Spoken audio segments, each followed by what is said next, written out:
반갑습니다. 마틴입니다. 오늘의 주제는 기독교입니다.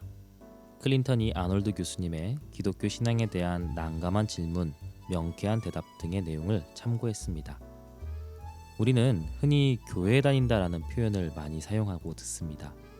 그 문장의 의미를 정확하게 이해하고 받아들일 수 있으며 살 수 있다면 모르겠지만 많은 부분에서 의아함을 가지게 됩니다. 그래서 이번 시간에는 기독교란 무엇인지 이야기해 보려고 합니다.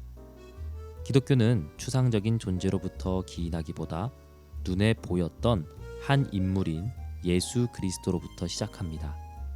기독교인들은 그 안에서 의미와 생명 그리고 목적을 발견하는데 그만큼 예수 그리스도가 기독교 신앙에서 중요하다는 것을 알 수 있습니다. 기독교인들은 예수 그리스도에 대한 신념을 이해하고 굳게 지킵니다만 또한 그에게 개인적으로 충성하고 동행하며 동참하는 삶을 살아갑니다. 기독교인들의 경전인 성경은 바로 예수와 그의 가르침을 기록한 책으로 인류의 역사 문명 가운데 가장 많은 영향력을 가졌던 것도 부정할 수 없는 사실입니다.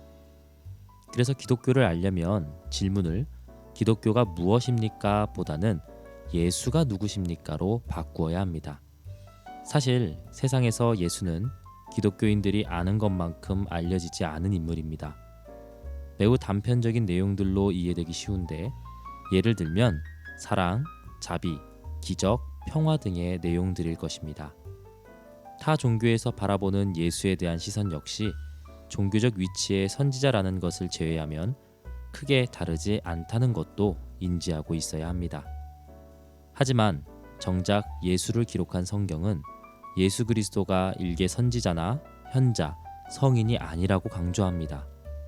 그의 제자였던 요한은 그의 복음서 1장 1절에서 예수님을 태초의 말씀으로 하나님과 함께한 곧 하나님임을 선언하며 회심자 사도 바울은 골로새를 향한 서신서 2장 9절에서 신성이 육체에 거하셨다고 증언합니다. 예수 그리스도는 인간의 육체를 입은 하나님이며 함께하며 또한 하나인 창조주 하나님, 보혜사 성령과 동일한 존재로서 기록되고 있습니다. 신학적 용어인 삼위일체라고 하는 정체성은 기독교의 세계관을 구성하는 매우 중요한 요소입니다. 왜냐하면 만물의 시작을 수학적 계산으로 도저히 나타낼 수 없는 우연의 우연을 거듭함이 아닌 창조로 보고 있기 때문이죠. 그래서 예수 그리스도는 우연한 사건으로 이 땅에 오신 것이 아니며 창조의 섭리 이래로 반드시 짚고 넘어갈 문제를 해결하시려 함을 이해할 수 있게 됩니다. 창조로 인해 만들어진 인간은 하나님의 형상대로 만들어졌다고 기록합니다. 이 특별함은 뒤이어 따라오는 죄의 문제가 얼마나 큰 사건인지를 반증해주는 것이기도 합니다. 흔히 죄에 대한 오해는 본질이 아닌 외부 현상에 주목하는 데서 기인합니다. 예수 그리스도의 명령으로 죄에서의 자유와 창조주 하나님과의 회복을 부르짖는 데 있어 받게 되는 반응들은 개인의 행위에서 나오는 죄의 문제들이지 본질적인 죄의 반응이 아닙니다. 오히려 눈에는 눈, 이에는 이에 해당하는 구약의 율법들을 살펴보면 예수 그리스도, 하나님의 자기 희생은 그분의 뜻과는 맞지 않는 모습일 수 있습니다. 하지만 본질적인 문제라면 다릅니다. 거기서부터 시작된 씨앗은 우리의 죽음으로 되돌릴 수 없는 상황의 싹을 보게 될 것이며 해결할 수도 벗어날 수도 없는 문제들로 지금 현재에도 우리는 고민했었고 또 고민하고 있지 않습니까?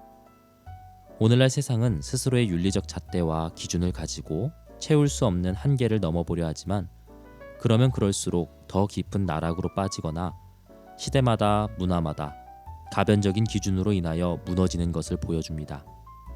그것은 종교도 마찬가지입니다. 종교를 사람이 만들었다면 우리는 채울 수 없는 허무함의 삶을 벗어날 수 없을 것입니다.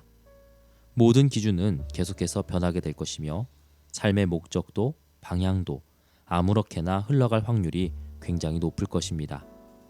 그래서 기독교가 가지고 있는 핵심 예수 그리스도는 기존의 어떤 것과도 다른 출발과 결론을 대안으로 제시합니다.